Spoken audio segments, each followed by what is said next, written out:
মধ্যপ্রাচ্যের ভূরাজনৈতিক পরিবেশে নতুন করে ছড়িয়েছে উত্তেজনা। মঙ্গলবার রাতে ইরান ইসরায়েলে সামরিক ঘাঁটিতে চালায় শতাধিক ব্যালিস্টিক মিসাইল হামলা।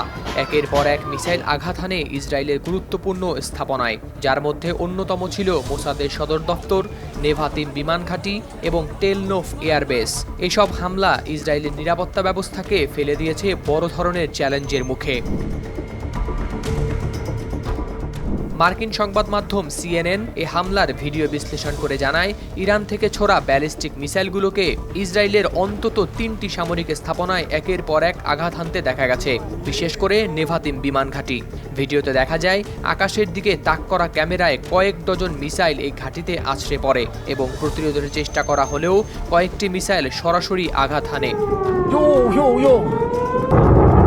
সিএনএনের প্রতিবেদনে আরও বলা হয়েছে, নেভাতিম ঘাঁটির কন্ট্রোল টাওয়ারও শিকার হয়েছে এই হামলায়। ঘাঁটির উপর একের পর এক মিসাইল আঘাত হানার পর দেখা যায় ধোঁয়ার কুণ্ডলি উঠতে। তেল আবিবের কাছে গিল্ট এলাকার মোসাদের সদর দপ্তরেও আঘাত হানে 2টি ক্ষেপণাস্ত্র।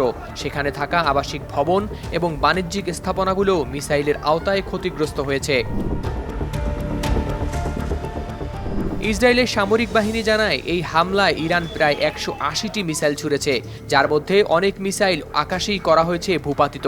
তবে দক্ষিণ এবং মধ্য ইসরায়েলের কিছু অংশে মিসাইল আঘাত হেনেছে এবং কিছু ক্ষয়ক্ষতির খবর পাওয়া গেছে। বিশেষ করে নেভাতিম বিমান ঘাঁটিতে ইরানের এই আক্রমণ বড় ধরনের ধ্বংসযজ্ঞের সৃষ্টি করেছে।